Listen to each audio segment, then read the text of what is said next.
anaanza kutuzungusha kabisa, aseme leo mtoe wote, hata wewe unajua. Lakini leo Bishop ali stick to the sermon he had planned. Now he read my most favorite passage in the Old Testament.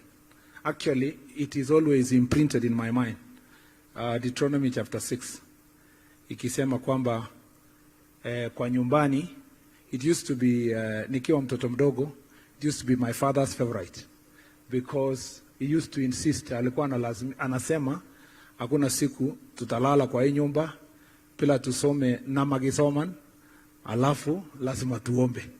Alafu anaenda Deuteronomy chapter 6, ya kwamba tembea na neno la Mungu, fungia mkono, fungia kwa roho, weka kwa face, fungia kwa gate. And I wanted to chip in hapo kidogo to Bishop. The most important institution in the church, in my opinion, kwa sababu nilikuwa mwanafunzi na pia mwalimu wa Sunday school.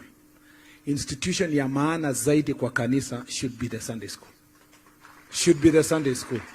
Because hata nikikaa hapa, Your Excellency, hata uwezo ya kuongelesha watu nilifunzwa kwa Sunday school.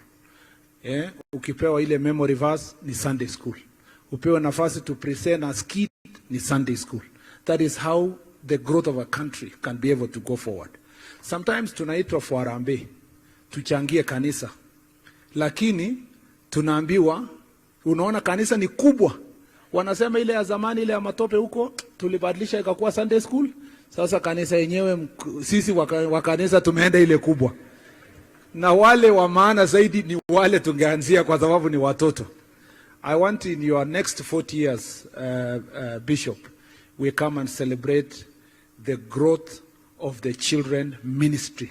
Because that is where foundation ya Ukristo iko na foundation ya leadership.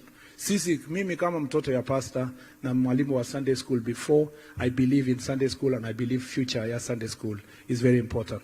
Your Excellency, umeambiwa, tuko na challenges kidogo ya kikazi, na wewe, Mungu alikuchagua this time. I will only leave you with a verse in Joshua 1:9. It says, be strong and courageous. Hata mimi sijui kusema kwa Kiingereza. I only know ile ya Sunday school. Ya Joshua agenge kwa isoko.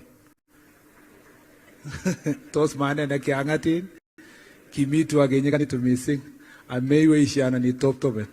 Omimita Jehova kamuktoinde Mungu poten, engui tukolo liwendi. So, Your Excellency,